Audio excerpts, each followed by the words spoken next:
Olá, amigos. Nós estamos dando sequência aos nossos estudos do livro Céu e o Inferno, de Allan Kardec. Nós estamos estudando presentemente o capítulo 4, intitulado como O Inferno, ou seja, quais são as considerações e os ensinos espíritas a respeito do inferno.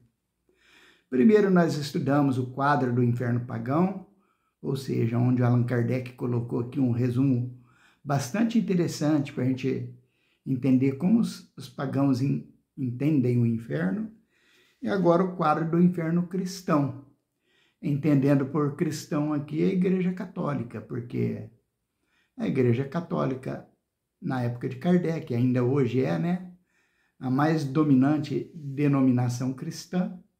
Então, o que a Igreja pregava, como o inferno, para depois a gente tirar as nossas conclusões.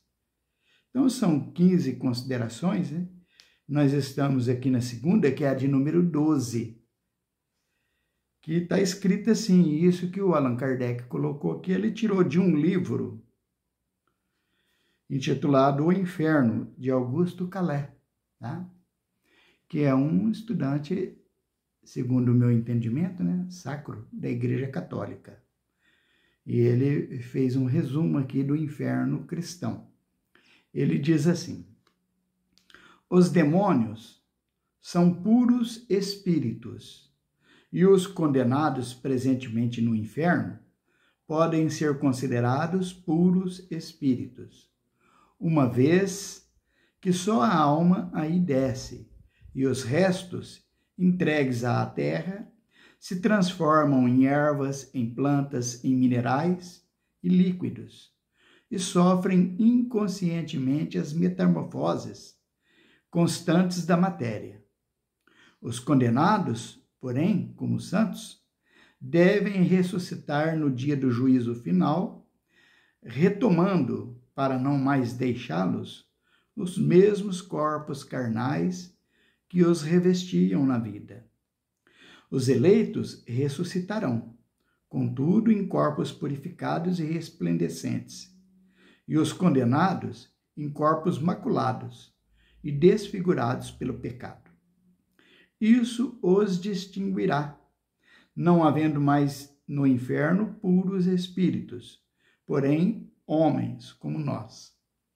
Em consequência, o inferno é um lugar físico, geográfico, material, uma vez que tem de ser povoado por criaturas terrestres, dotadas de pés, mãos, boca, língua, dentes, ouvidos, olhos semelhantes aos nossos, sangue nas veias e nervos sensíveis.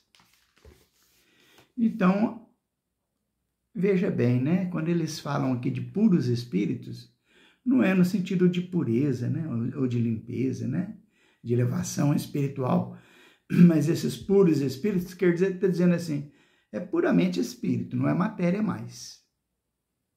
Então está dizendo que os demônios é puramente espírito, não tem nada de matéria. E os espíritos que estão lá no inferno são puramente espíritos. Não quer dizer que são espíritos elevados, não. Esses puros aqui.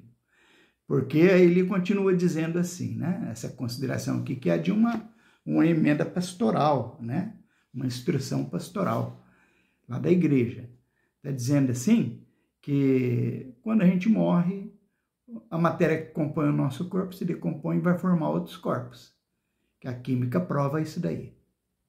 Mas que os espíritos ficam lá, aguardando o dia do juízo final. E no dia do juízo final, aqueles que tiverem mérito vão ganhar novos corpos, corpos purificados, e viverão corpos belíssimos e puros.